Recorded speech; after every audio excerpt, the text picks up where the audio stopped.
ঈদের দিন আল্লাহ তাআলা ফেরেশতাদেরকে জিজ্ঞাসা করে, ফেরেশতারা বলো তো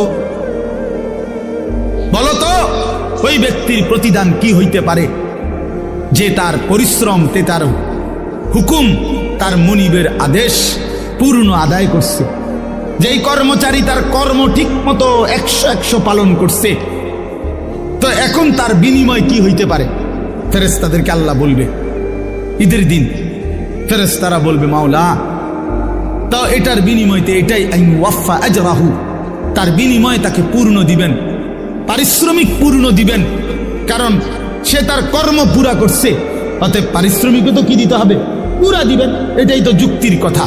তো আল্লাহ তাআলা তখন বলবেন, ফেরেশতারা তোমরা সাক্ষী থাকো, আমার ইজ্জতের কসম, আমার জালালের কসম, আমি আল্লাহর বরত্বের কসম, আমার শ্রেষ্ঠত্বের কসম, আমার এই বান্দাগুলো একটি মাস রমজানে আমার হুকুম পূর্ণ আদায় করছে, আমার আদেশের হক আদায় করছে, রমজানের হক আদায় করছে।